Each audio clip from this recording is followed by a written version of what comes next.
What are the rules around how an absentee ballot has to be handled? Who can handle it? How can people make sure their ballot really gets turned in? Let's look first at the history of what's going on with the voting by mail.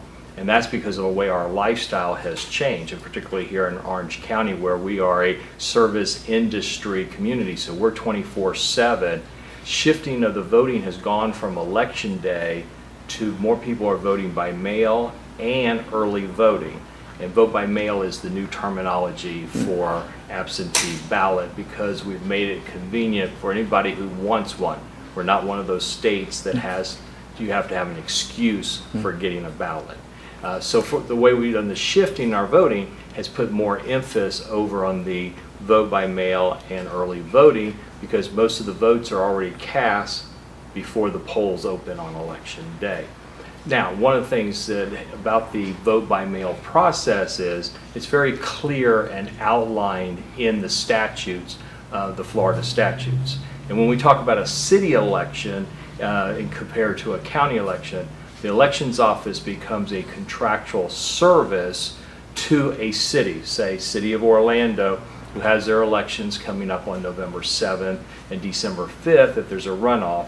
And so they contract with us for services. And one of those services is the vote by mail, in which we handle the mailing out, we handle the taking the requests for a vote by mail ballot, and then we verify them, and the city then is paying us for that service, for materials, mailing, and verification of the signatures. Right now, if you make a request for a vote by mail ballot, it is good for up to 2 federal elections.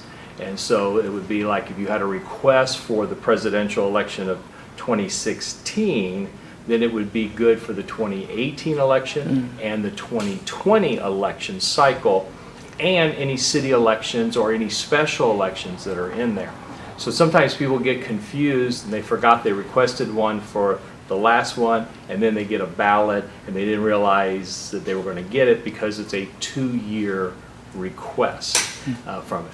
Now on the request side, if you don't already have a standing request, the individual can call and make the request, and the statute says that, or they can put it in writing, and we take written requests as well, and we also have an online method for making the request. But does that mean that the person, the voter, himself or herself has to call? Or can I call and say, I want one for my mom, I want one for my next door neighbor? How does that work? The law takes care of that in terms that it says that the person has to make their own request except, and it's the immediate family, and the statute outlines who the immediate family is, and you have to provide additional information to help verify the person you're doing.